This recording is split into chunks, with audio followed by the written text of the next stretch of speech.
สบายดีพี่น้องมดแม่กระเดาจะสิปิดกระเดาสิอุ้มมันปิดมักบวบก่อนมาแล้วมันถูกมาแล้วมันมาเองมันมาหอดเฮือนแล้วพี่น้องพากันไปแย่ไข่หมดเด้อพี่น้องคุ้มค่าพี่น้องเลยคุ้มค่าที่บอกว่าร้อนนะบ้าจนได้เครียดอันนี้มาเครียดไงนี่แต่อยากให้หมูเอาสบายดีไหมจีด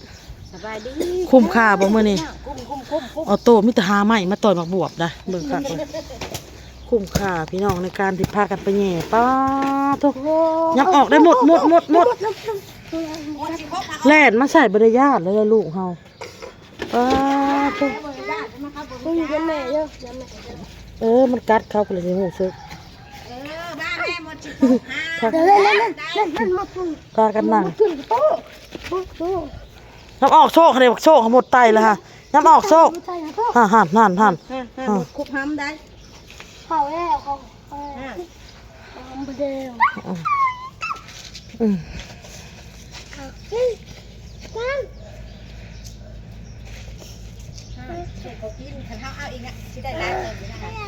คันเอาอีกก็สิได้หลายแม่คันปะไว้เดือนหน้านี่เป็นแม่เป้งแท้อันกกตัวนั้นค่ะเพราะว่าเจ้าแย่ห้างน้อยๆนี่มันอันนั้นได้เขาบ่ได้ไปเอาอีกเนาะ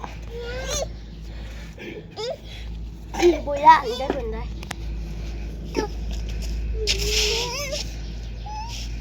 แม่กูแต่คือไตยังไม่เด้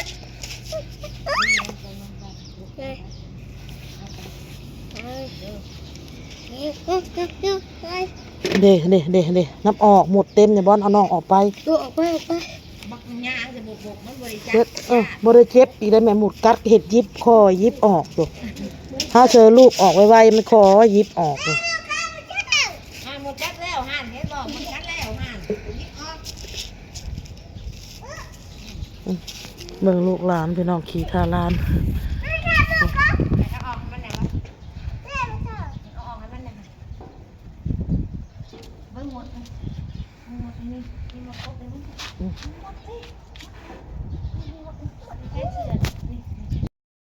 รู้สึกชีวินพี่น้องเลยเป็นยังไงกินยาใส่กินข้าวก็จะกินยาคือกันแหละนี่ก็บ่สบายคือกันข่อยก็ได้แต่ร้ายเติบพี่น้องเลยดีกว่าบ่ไปเนาะหมักบวบเฮาแม่จีดว่าสิแกงใส่ปลาใส่หมักบวบแกงใส่ไข่มดแดงใส่หมักบวบกับแซ่บคือการแกงแบบธรรมชาติเนาะพี่น้องเนาะ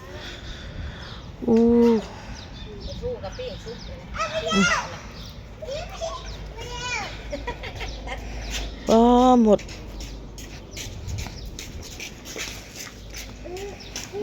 มันบ่ย่านทางเลยโอ้ยลูกขอตักน้ำให้กิน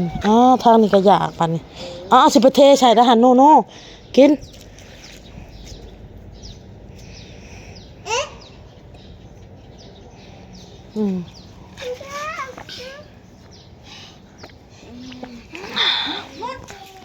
มาเอาโตมาลงมา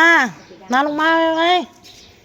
ไม่จีดมันมาบวบมันยังสิเป็นลายพี่น้องเพราะว่ามันป่งยอดใหม่มีแต่ยอดใหญ่ๆแล้วป่ะยอดจะไม่ถูแบบมันเป็นกกเดียวเครือเดียวเลยหมักบวบนี่2 เครือ2 เครือคือว่ากินตลอดเลยพี่น้องได้กินตลอดอยู่พี่น้องทุกเดือนน้ำออกน้ำเขาอ่านน้ำหนึ่งมามันซึมหมด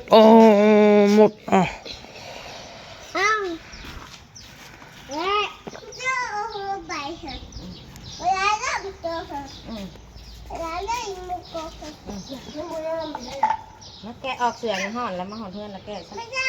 ไก่ไม่ได้เลยโจกไปบ่ญาติเลยบอกโจกบ่โตหาไปบ่ญาติเลยบอกโตฮะบักโตบ่ญาติเลยบ่ญาติหมดครบเลยนะมาหมดสิกัดเลยมันบ่ญาติหมดครบเลยนะเอาต่อเนี่ยหมดในคอเสือค่ะมาลงมามันบ่ญาติหมดครบเลยนะเอาต่อนี่นะแม่ไปออกสบายดีเด้อพี่น้องเดินมาต่อพี่น้องเลยต้มข้าวใส่ไข่มื้อเช้านี่ให้เด็กน้อยกิน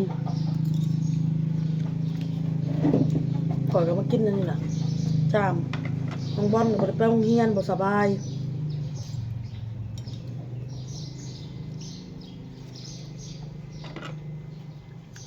เราผักผ่อนคันมื้ออื่นน่ะใครกับมื้ออื่นน่ะไปแหละมื้ออื่น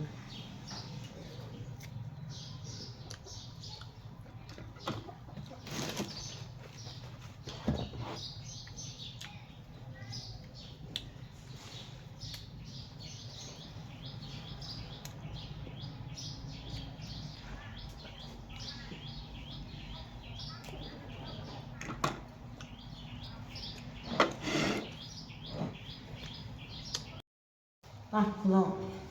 กินต่อ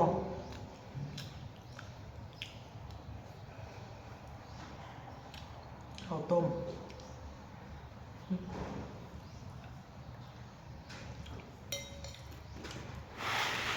ใส่ไข่เนาะเด็กๆก็กินอันนี้มาเช้ากินเหลือกินยาอากาศมื้อนี้หนาวสีหนาวอยู่พี่น้องสีเย็นๆ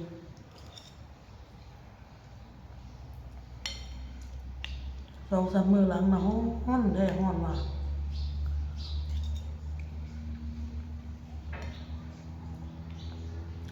มามื้อนี้ก็สิลมๆเย็นๆหนาว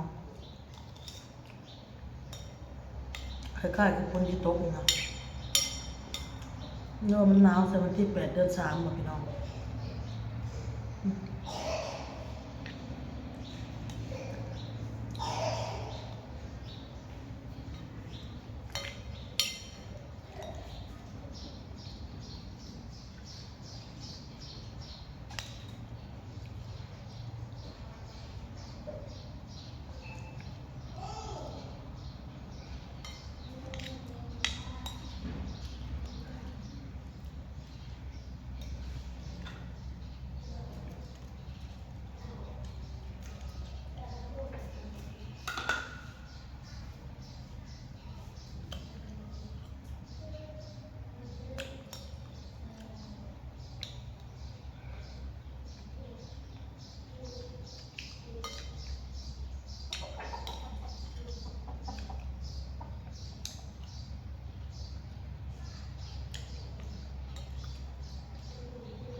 ไข่มดแดงเขาก็ได้หลายเติบ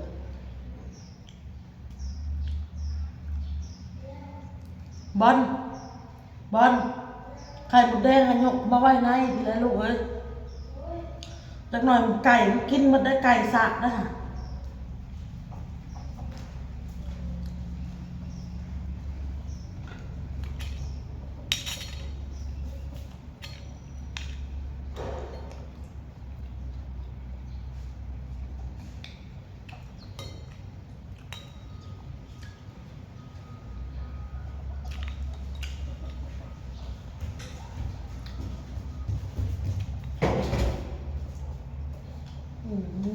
ครับ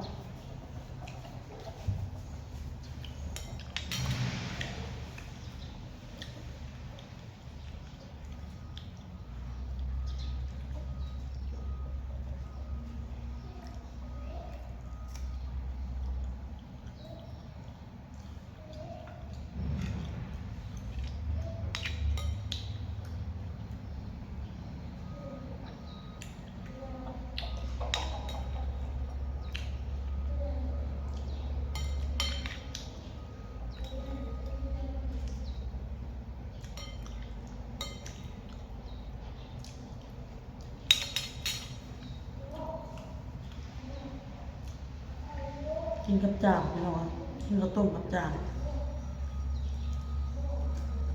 ไข่มดแดงมาแรงก็จะเห็ดกิน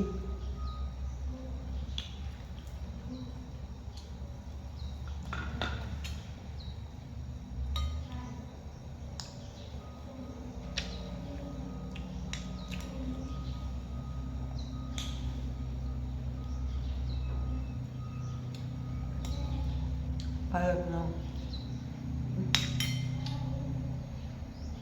พอ อบคุณทุกกำลังใจทุกคำคอมเมนต์พี่น้องสบายดี